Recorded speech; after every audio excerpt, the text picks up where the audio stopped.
ರಾತ್ರೋರಾತ್ರಿ ದೀಪಿಕಾ ದಾಸ್ ಅವರು ಮದುವೆಯಾಗಿದ್ದು ಯಾಕೆ, ಯಾರಿಗೂ ಹೇಳ್ದಲೇ ಮದುವೆಯಾಗಿದ್ದು ಕಾರಣ ಏನಿರ್ಬೋದು, ಇದ್ರ ಬಗ್ಗೆ ಸಂಪೂರ್ಣ ಮಾಹಿತಿ ನಾನು ನಿಮಗೆ ಕೊಡ್ತೀನಿ. ಅದಕ್ಕೂ ಮುನ್ನ ಚಾನಲ್ ಸಬ್ಸ್ಕ್ರೈಬ್ ಮಾಡ್ಕೊಳ್ಳಿ. ಬಿಗ್ ಬಾಸ್ ಮನೆ ಒಳಗೆ ಇಬ್ಬಿಬ್ಬರು ಹುಡುಗರು ದೀಪಿಕಾ ಹಿಂದೆ ಬಿದ್ದಿದ್ದರು. ಅದರಲ್ಲಿ ದೀಪಿಕಾ ಕೂಡ ಶೈನ್ ಶೆಟ್ಟಿ ಜೊತೆ ಪ್ರೀತಿಯಲ್ಲಿದ್ದಾರೆ ಅಂತಲೂ ಕೂಡ ಹೇಳಲಾಗ್ತಾ ಇತ್ತು. ಆದರೆ ಎಲ್ಲೋ ಈಗ ದೊಡ್ಡ ಟ್ವಿಸ್ಟನ್ನೇ ಕೊಡ್ಬಿಟ್ರು ದೀಪಿಕಾ ದಾಸ್ ಅವ್ರು ಇರ್ಬೋದು. ಅದೇನಪ್ಪ ಅಂತಂದರೆ, ಈಗ ನಿನ್ನೆ ಅವರು ಮದುವೆ ಕೂಡ ಆಗಿದ್ದಾರೆ. ಅದು ನಿನ್ನೆ ಶುಕ್ರವಾರ ಅವರು ಸಪ್ತಪದಿ ಕೂಡ ತುಳಿದಿದ್ದಾರೆ. ಇನ್ನು ಸಪ್ತಪದಿ ತುಳಿದಿರೋಂಥ ಫೋಟೋಗಳನ್ನು ಇದೀಗ ಇವತ್ತು ಇನ್ಸ್ಟಾಗ್ರಾಮಲ್ಲಿ ಪೋಸ್ಟ್ ಮಾಡಿದ್ದಾರೆ. ಒಂದು ದಿನದ ನಂತರ ಮಾಡಿದ್ದಾರೆ.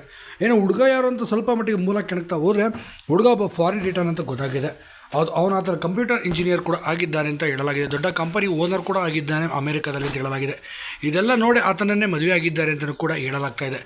ಏನೋ ಸದ್ಯ ಮದುವೆ ಆಗಿ ಒಂದೇ ದಿನದಲ್ಲೇ ಈಗ US ಗೆ ಕೂಡ ಹಾರಿದ್ದಾರೆ. ಇನ್ನು ದೀಪಿಕಾ ದಾಸ್ ಅವರು ಸೀರಿಯಲ್ ಮತ್ತು ಸಿನಿಮಾಗಳಲ್ಲಿ ಇನ್ನು ಬರೋದು ಇನ್ನು ಬಹುತೇಕ ಅನುಮಾನನೇ. ಯಾಕೆಂದರೆ ಅವರು US ಗೆ ಹೋಗಿ ಸೆಟಲ್ ಆಗ್ತಿದ್ದಾರೆ ಅಂತ ಹೇಳಲಾಗ್ತಾ ಇದೆ.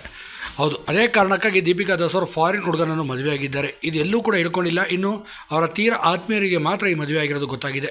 ದೂರದವರು ಯಾರಿಗೂ ಕೂಡ ಹೇಳಿಲ್ಲ.